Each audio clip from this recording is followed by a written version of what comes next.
Selamat pagi Bapak, Ibu, dan Saudara sekalian yang terkasih di dalam nama Tuhan Yesus Kristus.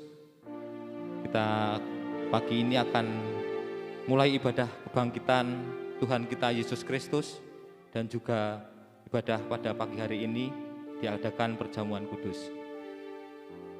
Silakan Bapak, Ibu, dan Saudara untuk mengambil saat teduh sejenak, mengucap syukur akan kebaikan Tuhan kita Yesus Kristus yang sudah menebus dosa-dosa kita, dan pada hari ini kita memperingati kebangkitannya yang sudah mengalahkan kuasa dosa dan maut, sehingga memperkuat dan menghidupkan iman, kasih, dan pengharapan kita.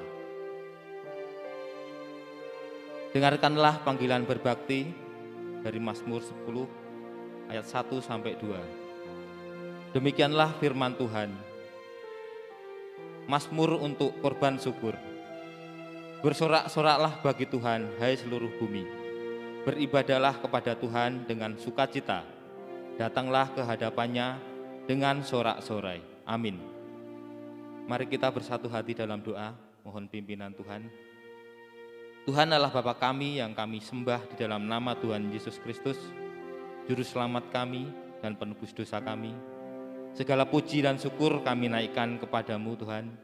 Engkau yang sudah menyertai kami dalam menjalani kehidupan kami hingga sampai detik ini. Pada kesempatan hari ini kami bersatu hati untuk beribadah, memperingati kebangkitan-Mu. Biarlah kami boleh melakukan penyembahan dan menaikkan pujian untuk memuliakan nama-Mu. Berkati dan sertai ibadah kami ini, mulai dari awal, pertengahan hingga selesainya ibadah ini. Di dalam nama Tuhan Yesus kami berdoa dan mengucap syukur. Haleluya, amin.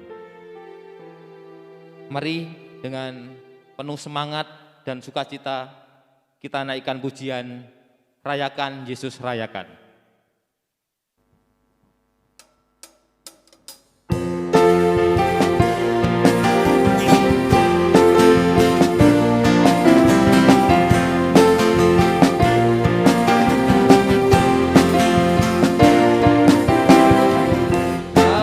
Rayakan Yesus rayakan.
Kita akan mendengarkan pembacaan firman Tuhan diambil dari kitab Roma pasal 5 ayat 1 sampai 10.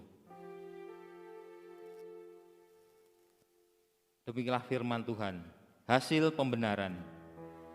Sebab itu kita yang dibenarkan karena iman, kita hidup dalam damai sejahtera dengan Allah oleh karena Tuhan kita Yesus Kristus.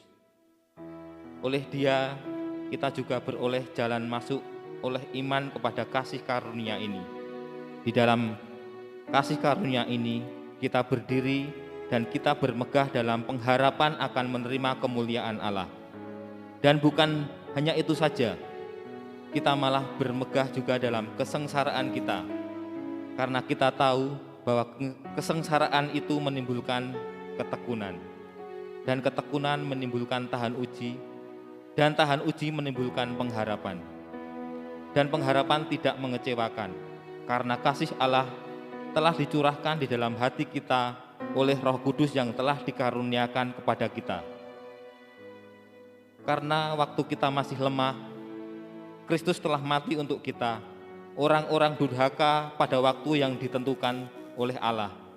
Sebab tidak mudah seorang mau mati untuk orang yang benar, tetapi mungkin untuk orang yang baik ada orang yang berani mati.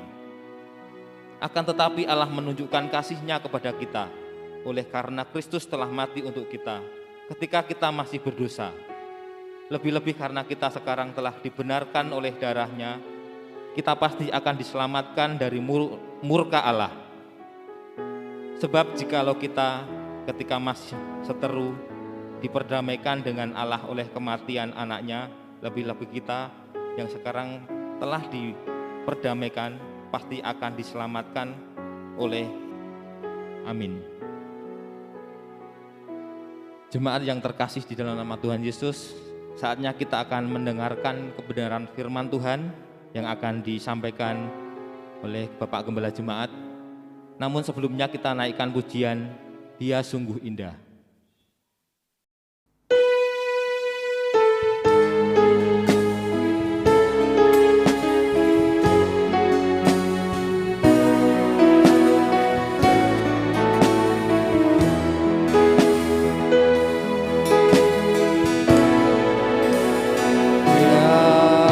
Sungguh indah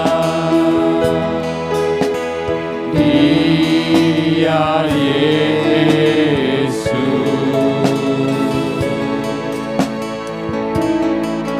Dia ajaib, Dia mulia, Dia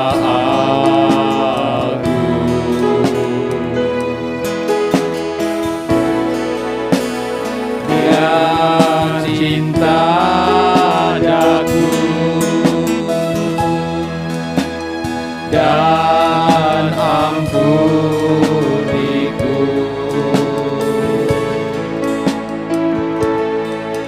bahkan rela berikan nyawanya untuk selamatkanku. Sambutlah Yesus, sambutlah Yesus, tinggikan Yesus, beri Dia hormat, pujian dan kuasa. Yesus Raja,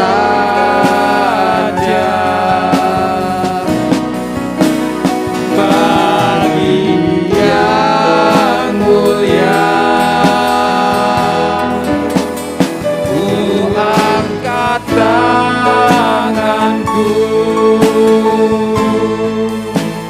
kan ku puja, ku cinta, ku sembah, haleluya.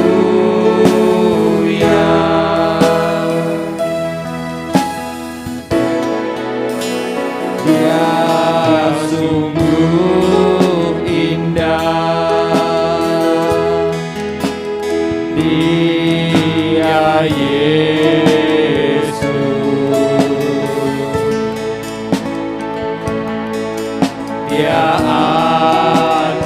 baik, Dia mulia, Dia agung. Dia cinta daku dan ampuniku.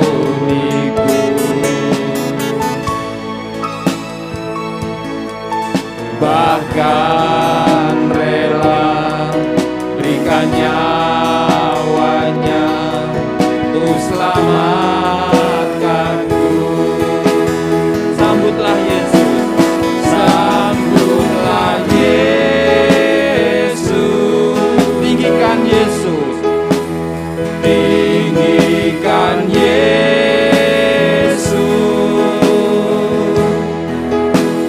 Beri Dia hormat, pujian, dan kuasa.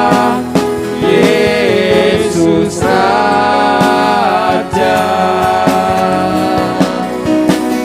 bagi yang mulia, ku angkat tanganku dan ku puja, ku cinta, ku sembah. Haleluya.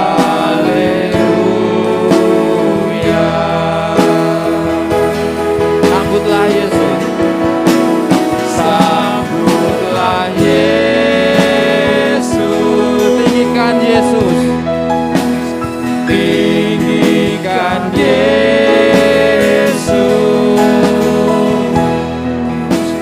Beri Dia hormat, pujian, dan kuasa. Yesus Raja,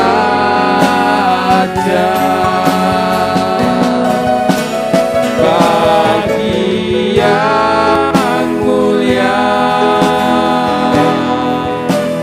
ku angkat tanganku, Kau ku puja, ku cinta, ku sembah.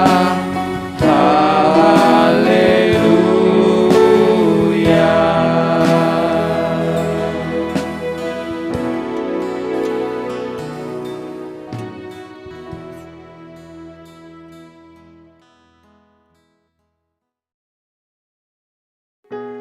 Gereja mengucapkan terima kasih kepada jemaat Gereja Baptis Gelira Kayen yang telah memberikan persepuluhan dan persembahan. Untuk laporan bisa dilihat di layar. Terima kasih, Tuhan Yesus memberkati.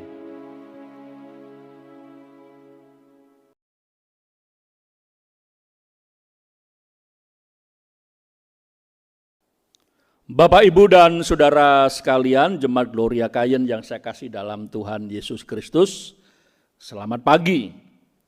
Kita saling mendoakan agar kita semua dalam keadaan baik dan sehat dalam pemeliharaan dan berkat Tuhan. Pada pagi hari ini Minggu tanggal 4 April 2021 di dalam kebaktian umum pada pagi hari ini kita juga akan melaksanakan perjamuan Tuhan. Judul khotbah pada pagi hari ini kebangkitan Yesus, karena kita sudah memperingati hari penyaliban Yesus, hari kematian Yesus Kristus, dan pada pagi hari ini Minggu pagi-pagi benar.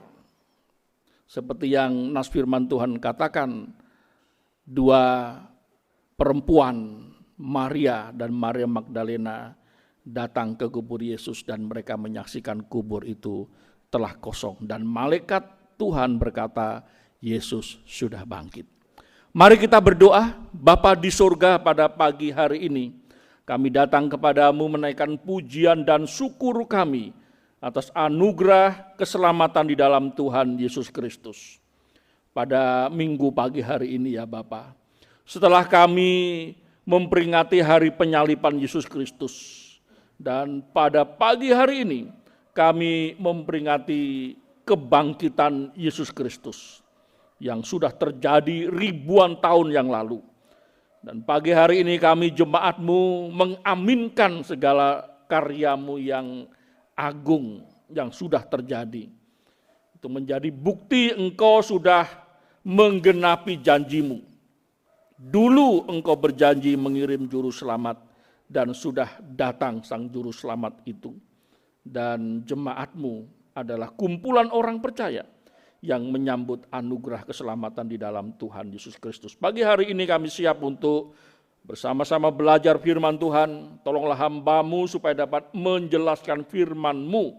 Dan kami semua jemaat dapat belajar dengan kesungguhan hati.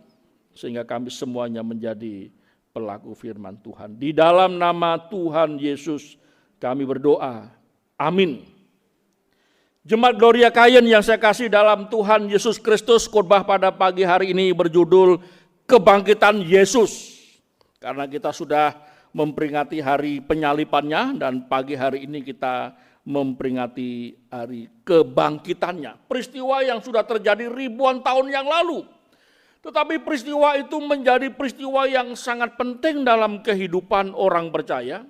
Karena atas dasar kematian dan kebangkitan Yesus itulah kita memiliki pengharapan. Karena Yesus mati atas dosa semua orang di dunia ini, maka kematiannya itu kita aminkan bahwa Dia sudah menanggung dosa kita di atas kayu salib. Semua dosa kita, sehingga kita hidup tidak menanggung dosa kita. Sehingga pada saat kita meninggal, kita mempunyai kepastian akan hidup kekal bersama Tuhan di surga. Karena kita sudah mengaminkan bahwa kematiannya untuk menanggung dosa kita. Kebangkitannya pada pagi hari ini yang kita peringati menjadi satu pengharapan. Karena Dia hidup, maka kita mempunyai hari esok. Karena Dia hidup, maka kita mengaminkan bahwa Dia adalah Tuhan dan Juru Selamat.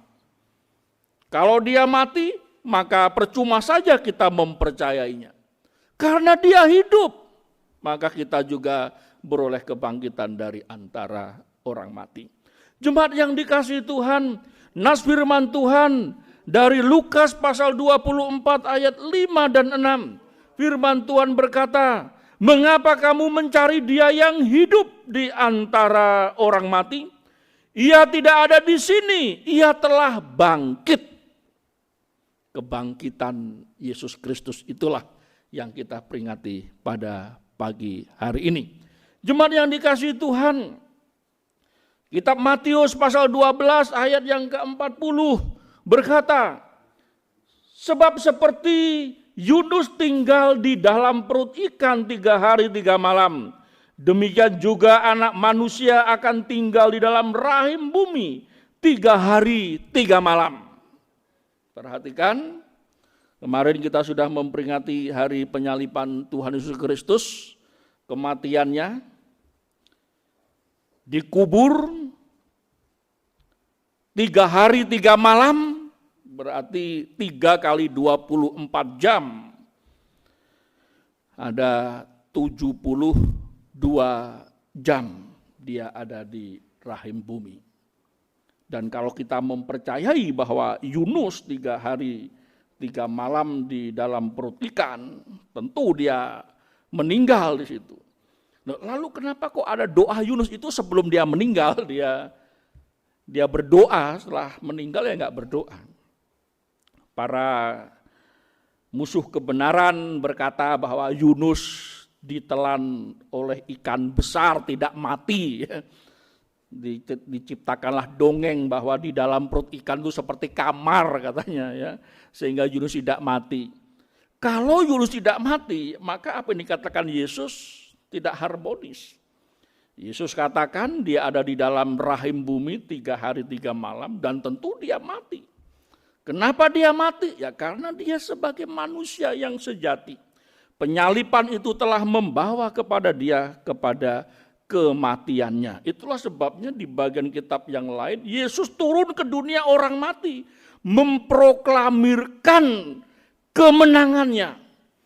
Jadi orang-orang yang hidup di dalam perjanjian lama seperti Adam itu sampai Maleaki, sebelum Yesus memproklamirkan kemenangannya, mereka masih ada di tempat perhentian yang digambarkan sebagai tempat Bapak Abraham itu. Jadi peristiwa penyaliban Yesus dan kematiannya, dia ada di dalam rahim bumi 3 hari 3 malam itu memproklamirkan kemenangannya. Bahwa dosa sudah ditanggungnya. Sehingga dosa yang pertama kali dibuat oleh Adam manusia pertama sampai manusia yang terakhir nantinya ditanggung oleh Yesus Kristus sang juru selamat itu.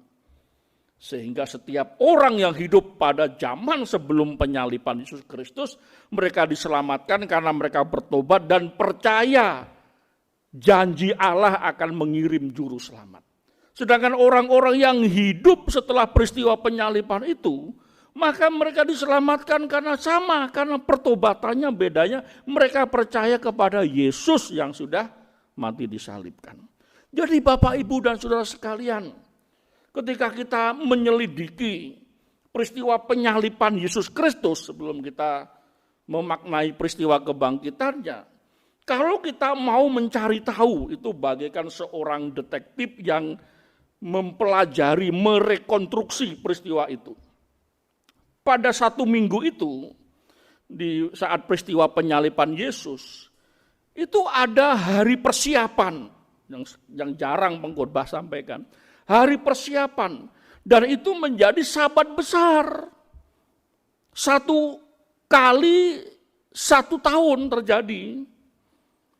Itulah sebabnya setelah hari sabat besar itu, para perempuan membeli rempah-rempah. Dan para prajurit itu ditempatkan di kubur Yesus. Sehingga setelah peristiwa sabat besar itu, di mana ada 1 hari sebelum sabat harian itu bagi orang Yahudi jatuh pada hari Sabtu. Hari Sabtu tidak boleh kemana-mana. Sehingga ketika tabib Lukas mencatat peristiwa kebangkitan Yesus, itu terjadi di pasal 24, dicatat di pasal 24. Sebelumnya kita lihat satu peristiwanya ya. Dikatakan oleh tabib Lukas bahwa adalah seorang yang bernama Yusuf.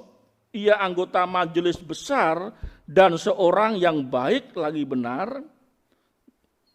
Lukas pasal 23 ayat 50, sekarang ayat 51. Ia tidak setuju dengan putusan dan tindakan majelis itu, ia berasal dari Arimatea. Sebab kota Yahudi dan ia menanti-nantikan kerajaan Allah. Ia pergi menghadap Pilatus dan meminta mayat Yesus. Dan sesudah ia menurunkan mayat itu, ia mengapaninya dengan kain lenan, lalu membaringkannya di dalam kubur yang digali dalam bukit batu, di mana belum pernah dibaringkan mayat.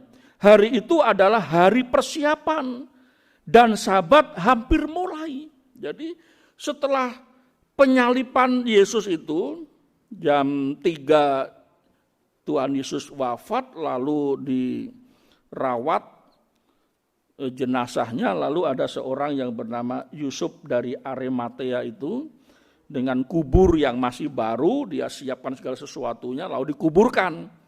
Setelah itu masuk hari persiapan, hari sabat besar itu. Yang terjadi 1 kali dalam 1 tahun. Ya. Jemaat yang dikasihi Tuhan, orang Yahudi itu menghitung hari start dari jam 6 sore. Ya. Jadi seperti orang Jawa hitung hari, ya. Dia mulai dari jam 6 sore. Jadi kalau misalkan ini hari Minggu pagi, nanti jam 6 sore udah ganti hari Senin masuknya. Jadi setelah jenazah Tuhan Yesus diberi kain kafan, udah diberes semua, lalu ditaruh di kubur yang kosong, lalu besoknya itu ada hari persiapan namanya Sabat besar. Dan orang Yahudi tidak kemana-mana, tidak boleh beraktivitas yang seperti orang nyepi di Bali, ya, tidak boleh beraktivitas. Baru setelah hari persiapan besar itu, para perempuan membeli rempah-rempah, para prajurit itu ditempatkan oleh Pontius Pilatus untuk menjaga kubur Yesus. Nah, setelah itu masuk hari Sabat harian yang terjadi hari Sabtu. Itu sebabnya di ayat yang ke-56b di pasal 23 dari Injil Lukas, dan pada hari Sabat mereka beristirahat menurut hukum Taurat. Hari Sabat hari Sabtu ya. Tetapi pagi-pagi benar pada hari Minggu itu mereka pergi ke kubur membawa rempah-rempah yang telah disediakan mereka. Mereka mendapati batu sudah terguling dari kubur itu, dan setelah masuk mereka tidak menemukan mayat Tuhan Yesus. Sementara mereka berdiri termangu-mangu karena hal itu, tiba-tiba ada 2 orang berdiri dekat mereka, memakai pakaian yang berkilau-kilauan. Mereka sangat ketakutan dan menundukkan kepala. Tetapi kedua orang itu berkata kepada mereka, "Mengapa kamu mencari dia yang hidup di antara orang mati? Ia tidak ada di sini, ia telah bangkit. Ingatlah apa yang dikatakannya kepada kamu ketika ia masih di Galilea, yaitu bahwa Anak Manusia harus diserahkan ke tangan orang-orang berdosa dan disalibkan dan akan bangkit pada hari yang ketiga." Jadi pagi-pagi benar. Jadi kalau orang Yahudi menghitung awal hari itu dari jam 6 sore ya bisa diselidiki. Jadi setelah 6 sore itu sampai pagi-pagi benar para perempuan itu datang ke kubur Yesus, Yesus sudah bangkit. Makanya pagi-pagi benar mereka datang ke situ. Dan posisinya sudah terguling itu pintu penutup, karena pada waktu itu di pemakaman Yesus tidak seperti di Jawa ya atau di Indonesia pada umumnya digali tanah lalu dikubur, enggak. Jadi berupa goa ya. Goa lalu dimasukkan jenazahnya dan ditutup pakai pintu batu gitu, digulingkan. Tapi rupanya ketika para perempuan-perempuan yang ingin memberi rempah-rempah di kubur Yesus itu, mereka sudah tidak menemukannya lagi. Jemaat yang dikasihi Tuhan Yesus Kristus, itulah peristiwa kebangkitan Yesus Kristus. Yang kalau kita selidiki lagi, perempuan-perempuan yang dimaksud di sini adalah ada yang namanya Maria.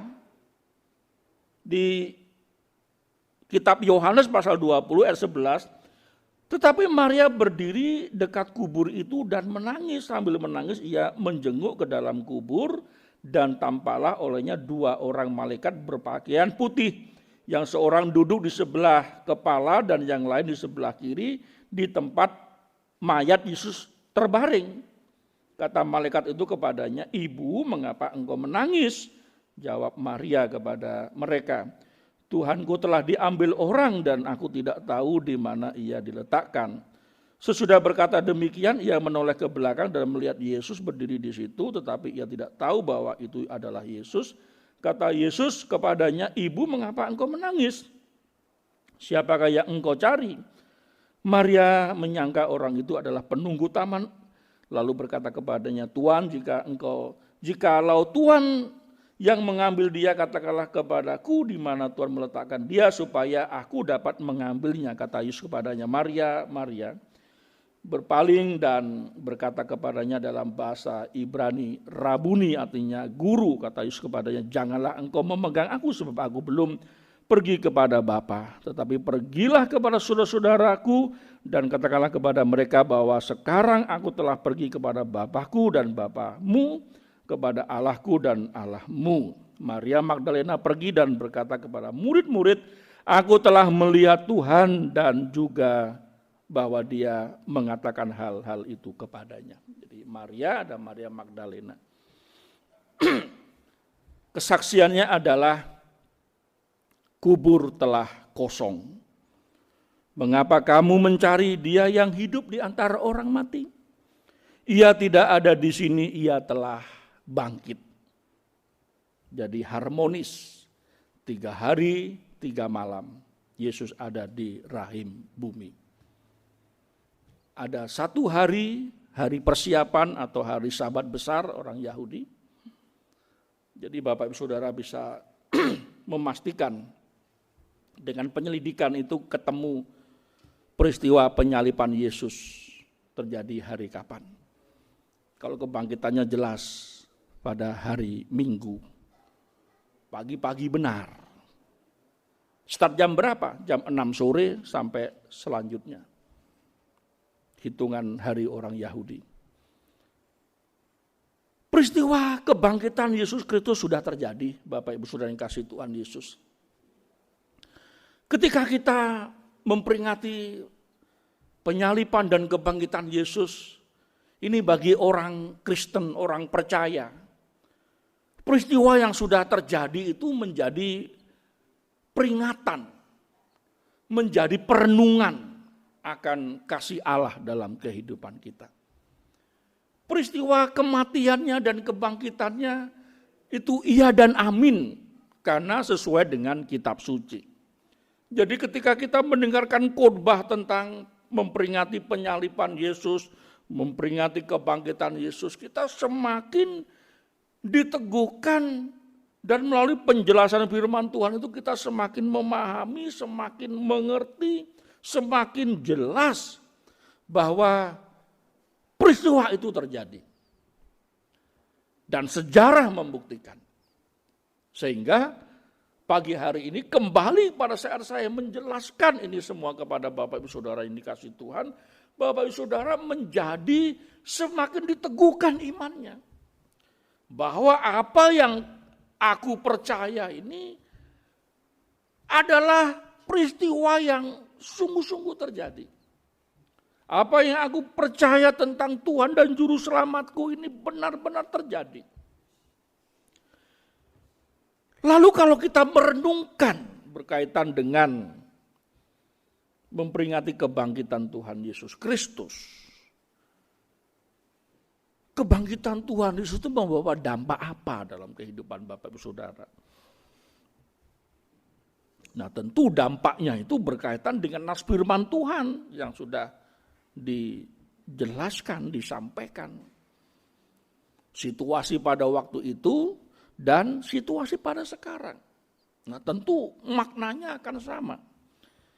Mari kita melihat Lukas pasal 24 ayat 44. Firman Tuhan berkata, ia berkata kepada mereka, inilah perkataanku yang telah kukatakan kepadamu ketika aku masih bersama-sama dengan kamu. Yakni bahwa harus digenapi semua yang ada tertulis tentang aku dalam kitab Taurat Musa dan kitab Nabi-Nabi dan kitab Mazmur. Lalu ia membuka pikiran mereka sehingga mereka mengerti kitab suci.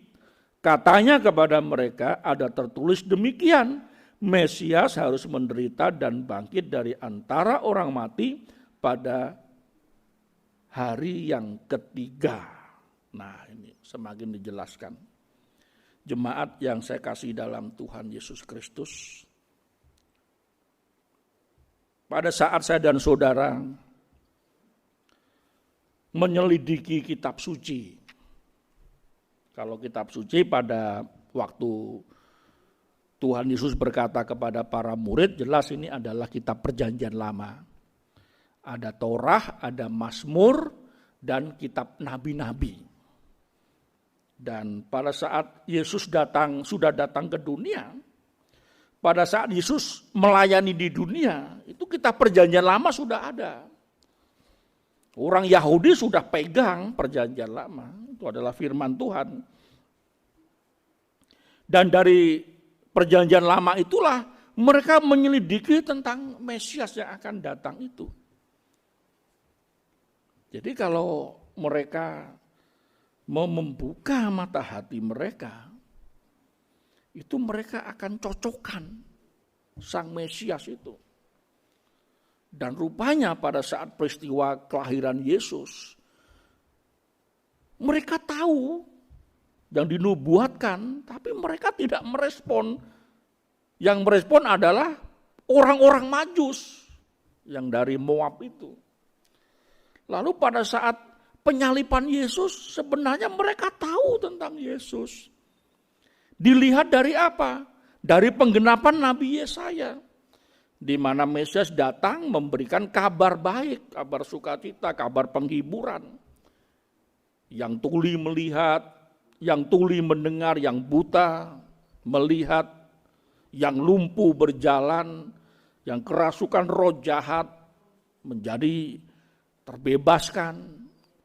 Dan bahkan kalau mereka melihat kepada Yesus, sesungguhnya mereka harus menarik kesimpulan bahwa inilah Mesias yang dijanjikan itu. Tetapi pada akhirnya mereka menolak dan bahkan menyalibkan Yesus Kristus.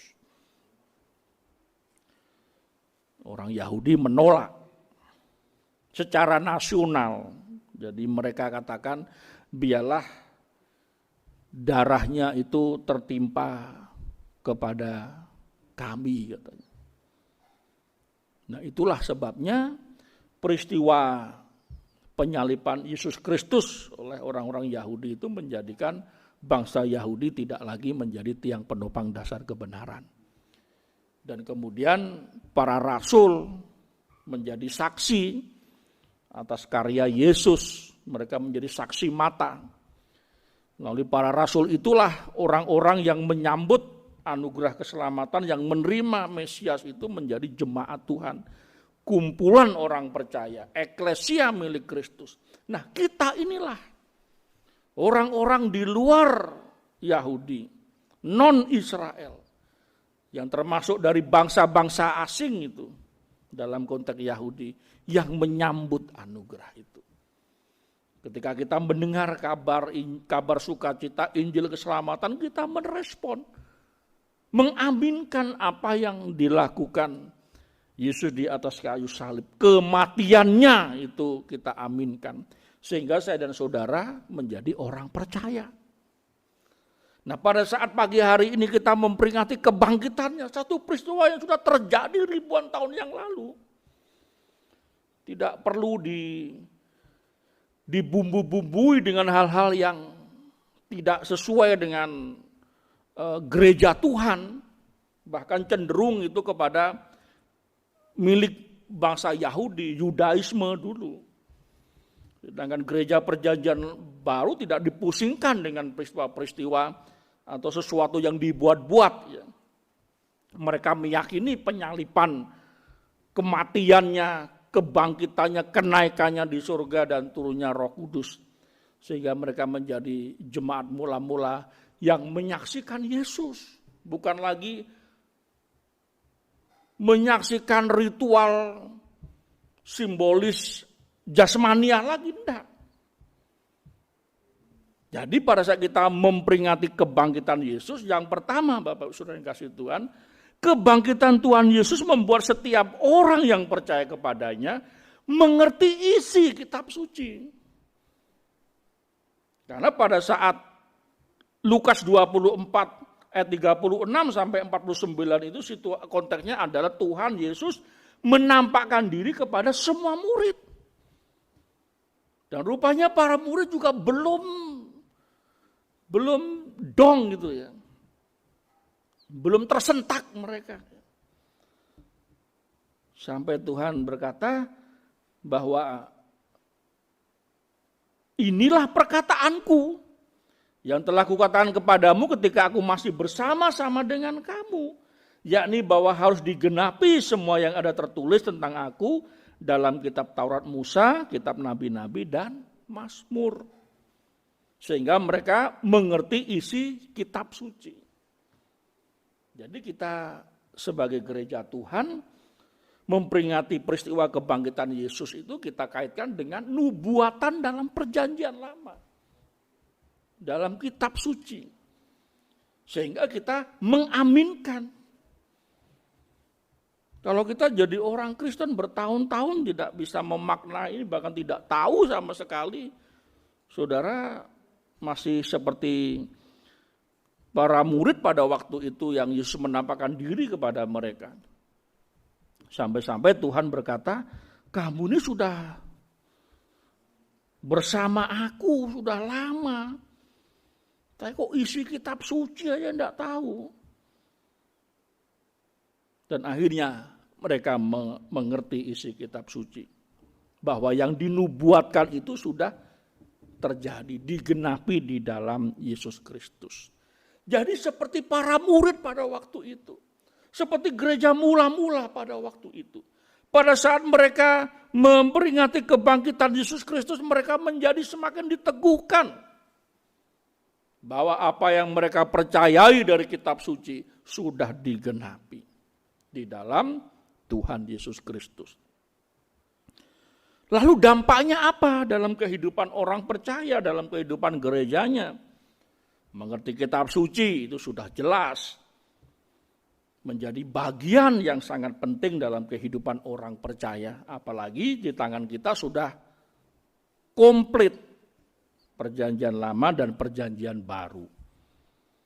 Sehingga kita meletakkan segala, menjadikan Alkitab ini sebagai landasan, sebagai fondasi bagi kita untuk mengajar, untuk menyelidiki segala sesuatu. Dan bahkan membangun jemaat di atas firman Tuhan. Artinya melalui firman Tuhan inilah kita membangun jemaat. Jadi memperingati kebangkitan Tuhan Yesus Kristus menjadikan kita semakin mengasihi firman Tuhan. Bahwa apa yang dikatakan itu ya dan amin. Tuhan memberikan bagi kita kitab suci, firman Tuhan. Sehingga kita hidup seturut firman Tuhan. Kemudian janji Allah akan mengirim juru selamat sudah digenapi. Karena kitab suci yang memberitahukan. Itulah sebabnya saya dan saudara mempercayai bahwa Yesus Kristus sudah menyelesaikan dosa kita di atas kayu salib. Dan ini menjadi satu penghiburan bagi kita. Sehingga jemaatnya melaksanakan amanat agung, wasiat dari Tuhan Yesus. Pergilah jadikanlah semua bangsa muridku. Murid apa? Murid kebenaran. Murid yang mempercayai janji Tuhan. Akhirnya kita sama-sama menjadi murid yang mentaati firman Tuhan. Di ayat 47 sampai 48 itu kita adalah saksinya. Dan lagi dalam namanya berita tentang pertobatan dan pengampunan dosa harus disampaikan kepada segala bangsa mulai dari Yerusalem. Kamu adalah saksi dari semuanya ini. Jemaat yang dikasihi Tuhan. Dari Nas Lukas pasal 24 ayat 44. Kebangkitan Tuhan Yesus menjadikan kita mengerti kitab suci. Dari ayat 45 sampai 46 kita mempercayai janji Allah yang sudah digenapi. Nah sekarang yang kedua, apa makna kita memperingati kebangkitan Tuhan Yesus Kristus? Karena Tuhan Yesus telah bangkit dari antara orang mati, maka setiap orang yang percaya kepadanya tidak mengalami kematian yang kedua. Di dalam kitab 1 Korintus, firman Tuhan berkata, sengat dosa adalah maut. Hei maut, di manakah sengatmu? Yesus sudah mengalahkan maut, kebangkitannya mengalahkan maut. Sehingga bagi kita yang percaya kepadanya, kita tidak akan mengalami maut. Karena maut sudah dikalahkan oleh Yesus Kristus Tuhan kita. Itulah sebabnya kebangkitannya menjadikan saya dan saudara tidak akan mengalami kematian yang kedua. Kematian yang pertama kapan? Ya, secara alami pada saat kita meninggal. Ibrani 9 ayat 27 berkata, dan Sama seperti manusia ditetapkan untuk mati hanya satu kali saja dan sesudah itu dihakimi. Tidak bisa disangkal dampak dari manusia jatuh dalam dosa itu manusia mengalami kematian. Adam hingga mencapai umur 930 tapi akhirnya meninggal. Terus menurun umur manusia sampai hari ini. Tubuh ini akan merosot kata Rasul Paulus. Tubuh jasmani ini. Tapi manusia batiniah kita harus semakin diteguhkan. Itulah sebabnya melalui peristiwa kebangkitan Yesus Kristus kita semakin berdiri teguh di atas iman kita. Kita menjadi pribadi yang mengaminkan kematian dan kebangkitannya itu sehingga itu menjadi sukacita dalam kehidupan kita. Sehingga apa yang kita percaya itu bukan sia-sia. Tapi yang kita percaya itu mempunyai landasan yang kokoh, yaitu firman Tuhan. Setiap orang akan meninggal dunia. Ini firman Tuhan sudah katakan. Dan secara umum manusia akan meninggal. Entah kena sakit penyakit, entah meninggal di usia tua, entah kecelakaan, macam-macam. Itu menunjukkan bahwa manusia mati satu kali selalu dihakimi. Nah, sedangkan kematian yang kedua, jadi manusia itu setelah meninggal dunia dikubur bukan selesai urusannya, begitu enggak. Ada kekekalan.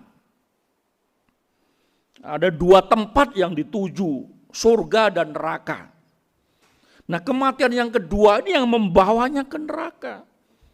Kalau tidak menerima anugerah keselamatan di dalam Tuhan Yesus Kristus. Itulah iman Kristen seperti itu. Wahyu 20 ayat 10, dan iblis yang menyesatkan mereka dilemparkan ke dalam lautan api dan belerang, yaitu tempat binatang dimasukkan naga itu ya. Si ular tua tadi itu. Dan nabi palsu itu dan mereka disiksa siang malam sampai selama-lamanya. Wah, ini ada kata selama-lamanya. Sedangkan hidup kekal juga selama-lamanya. Tuhan Yesus sendiri berkata, janganlah engkau takut dan gelisah hatimu sebab aku pergi untuk menyediakan rumah bagimu supaya di mana aku berada kamu pun berada. Bahkan pemazmur jauh sebelum kitab Injil Yohanes berkata bahwa dan aku akan diam dalam rumah Tuhan sepanjang masa. Mazmur 23 ayat 6. Memperingati kebangkitan Tuhan Yesus Kristus menjadikan saya dan saudara semakin mengerti isi kitab suci. Firman Tuhan kita menjadi mengerti. Rencana Allah ketika manusia jatuh dalam dosa. Jalan keselamatan yang Tuhan Allah sediakan. Satu-satunya di dalam Yesus Kristus. Itulah sebabnya mengapa Yesus mati disalibkan. Karena dia harus menanggung dosa seisi dunia. Dan itu ditimpakan kepada Yesus. Kebangkitannya membuktikan dia adalah Allah. Sehingga maut tidak bisa mengalahkannya. Dan karena dia bangkit, setiap orang yang percaya kepadanya juga beroleh kehidupan. Yesus berkata, akulah kebangkitan dan hidup. Barang siapa percaya kepadaku, dia tidak akan mati tetapi akan beroleh hidup yang kekal. Jemaat yang dikasihi Tuhan, COVID-19 belum mereda. Kabar duka kita dengarkan. Meskipun itu orang lain yang tidak kita kenal, hati kita turut sedih mendengar berita itu. Kematian kapan saja bisa terjadi. Tetapi bagi kita yang sudah percaya Yesus Kristus, kita memiliki jaminan keselamatan, hidup kekal bersama Dia. Mazmur 116 ayat 15 berkata, berharga dalam pandangan Tuhan kematian orang-orang kudusnya. Ini berdasarkan terjemahan Alkitab yang terbuka. Wahyu 14 ayat 13, lalu aku mendengar suara dari surga berkata, tuliskanlah ini mulai sekarang. Diberkatilah orang mati yang mati di dalam Tuhan. Roh berkata, benar supaya mereka dapat beristirahat dari jerih lelah mereka karena perbuatan-perbuatan mereka mengikuti mereka. Itulah kabar sukacitanya. Kematian bisa terjadi kapan saja. Menimpa kita. Menimpa orang-orang yang kita kasihi. Tetapi berbahagialah yang sudah menyambut anugerah keselamatan di dalam Tuhan Yesus Kristus. Dia tidak akan mengalami kematian yang kedua. Kematian yang kedua itu sangat mengerikan. Terpisah dari Allah. Berada di penghukuman yang digambarkan bagaikan lautan api dan belerang. Disiksa siang malam sampai selama-lamanya. Jemaat yang dikasihi Tuhan, memperingati kebangkitan Tuhan Yesus Kristus menjadikan saya dan saudara memiliki satu pengharapan. Bahwa Tuhan Yesus, Tuhan dan Juru Selamat yang kita percayai tidak akan pernah mengecewakan kita. Ada jalan yang disangka lurus tapi ujungnya menuju kepada maut. Jangan sampai kita mempercayai sesuatu.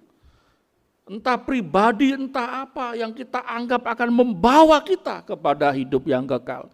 Tapi ujungnya menuju maut.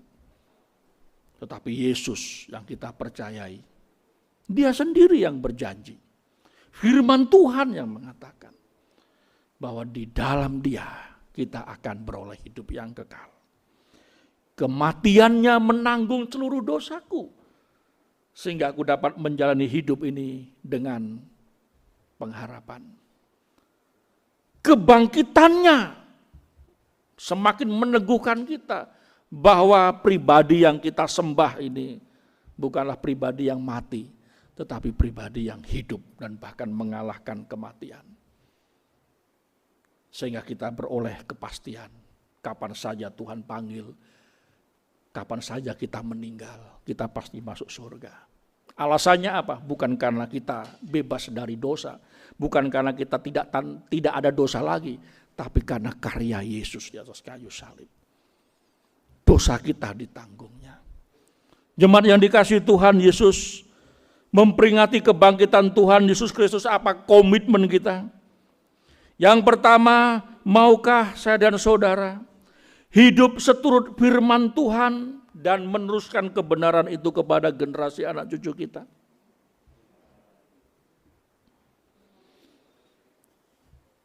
Yang kedua, maukah kita membangun jemaatnya dan menjadi saksinya dimanapun kita berada? Kebangkitan Tuhan Yesus sudah terjadi ribuan tahun yang lalu. Sekarang di tangan kita ada Alkitab firman Tuhan yang tertulis. Dan sekarang kita berada di dalam jemaatnya yang adalah tubuhnya. Itulah sebabnya kita berkomitmen. Tuhan, aku mau hidup seturut dengan firman-Mu dan meneruskan kebenaran ini kepada generasi anak cucu kami. Dan aku mau membangun jemaat-Mu sehingga aku mau menjadi saksi-Mu dimanapun kami berada. Selamat memperingati kebangkitan Tuhan Yesus Kristus. Dia bangkit, Dia hidup. Itulah sebabnya kita memiliki hari esok. Kita memiliki pengharapan. Pengharapan hidup yang kekal bersama-sama dengan Dia di dalam keabadian. Mari kita berdoa. Bapa di surga, penjelasan firman-Mu sudah kami dengarkan dan bagian kami adalah melakukannya dengan kesungguhan hati kami. Terpujilah nama-Mu Bapa, di dalam nama Tuhan Yesus Kristus kami mengucap syukur untuk firman-Mu yang sudah kami dengarkan. Amin.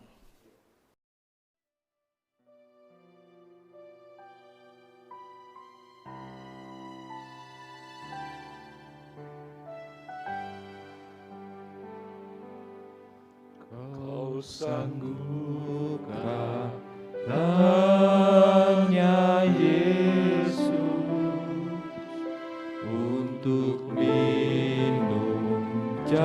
lawanku, tapi sanggup, sungguh sanggup, sampai mati ikutmu. Ya kami sanggup, kami milikmu. Ciptakan diri kami baru, kami dibimbing oleh sinarmu kepada Allah dan iman yang teguh. Bapak, Ibu, dan saudara sekalian, jemaat Gloria Kayen yang saya kasih di dalam Tuhan Yesus Kristus. Tuhan Yesus memerintahkan kepada jemaatnya untuk melaksanakan dua upacara yang menggambarkan kematian dan kebangkitannya, yaitu baptisan bagi orang percaya.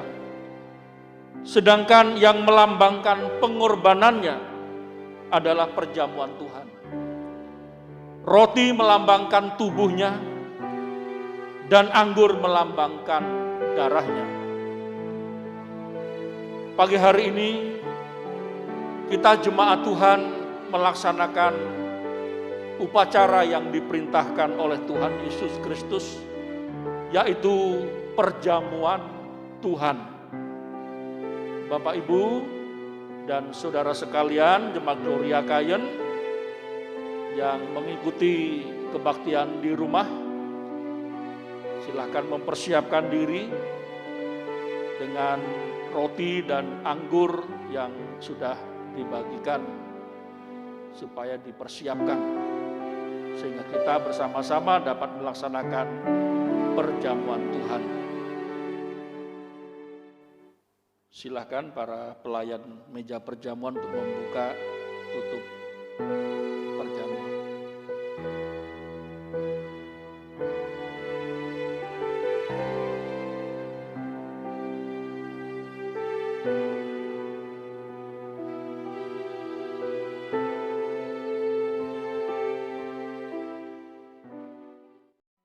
Berdasarkan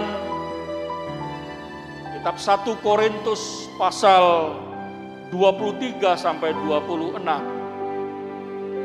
berkaitan dengan perjamuan Tuhan. Sebab apa yang telah kuteruskan kepadamu telah aku terima dari Tuhan, yaitu bahwa Tuhan Yesus pada malam waktu ia diserahkan mengambil roti, dan sesudah itu ia mengucap syukur atasnya dan memecah-mecahkannya dan berkata, "Inilah tubuhku yang diserahkan bagi kamu. Perbuatlah ini menjadi peringatan akan aku."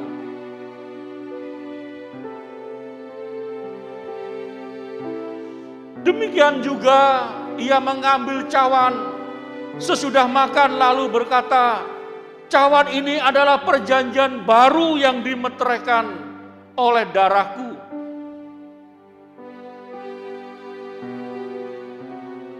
Perbuatlah ini setiap kali kamu meminumnya menjadi peringatan akan aku. Sebab setiap kali kamu makan roti ini dan minum cawan ini, kamu memberitakan kematian Tuhan sampai ia datang."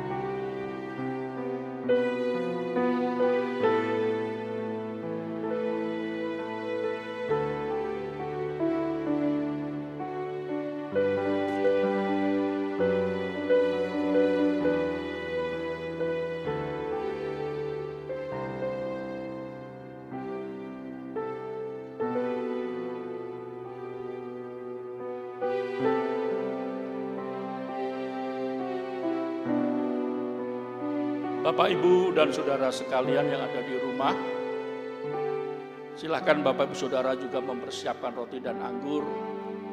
Kita akan makan dan minum secara bersama-sama. Mari kita berdoa.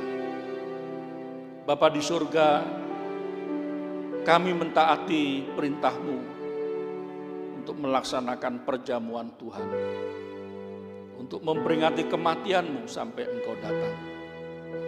Kami melaksanakan dengan iman, di dalam nama Tuhan Yesus kami berdoa. Amin. Mari kita makan roti yang melambangkan tubuh Tuhan dan minum anggur yang melambangkan darah-Nya.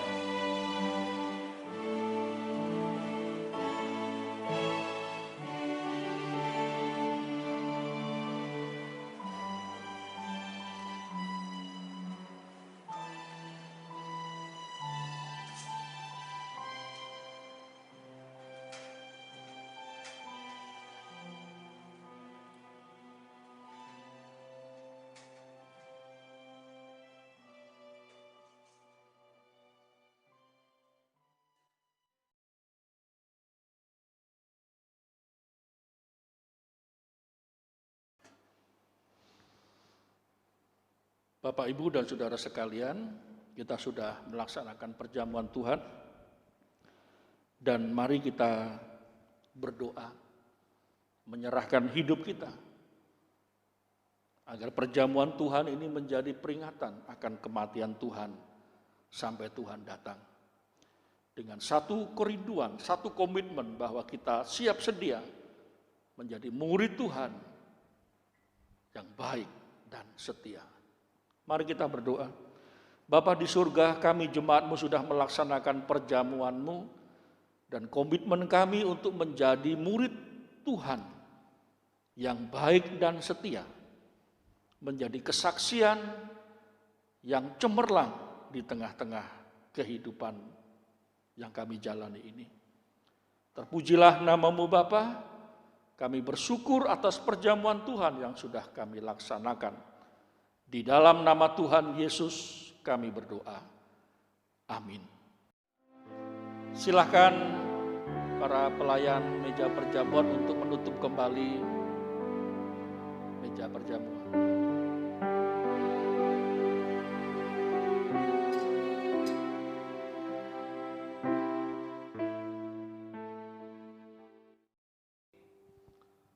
Jemaat yang dikasihi Tuhan Yesus Kristus, mari kita nyanyikan pujian, Kau sanggupkah, bisik Yesus.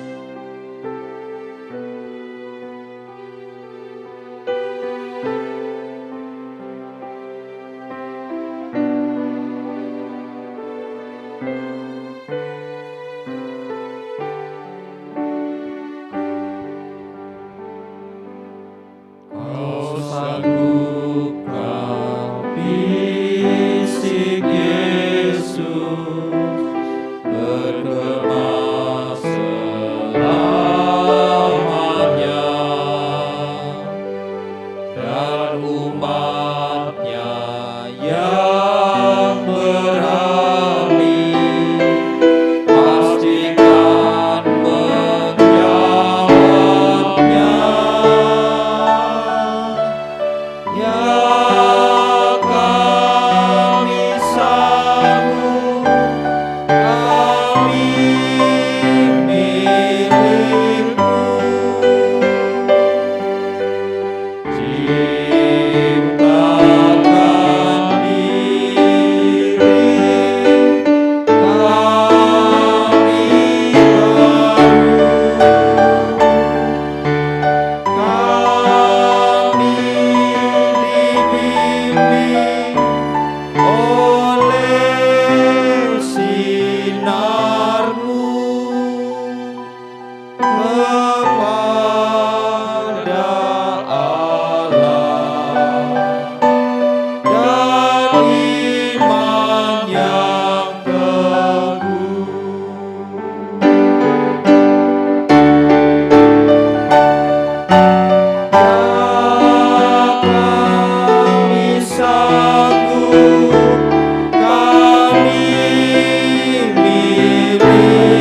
Ibu dan saudara sekalian, selamat merayakan kebangkitan Tuhan Yesus Kristus. Selamat hari Minggu, Tuhan memberkati dan menyertai kita sekalian. Salam Maranatha.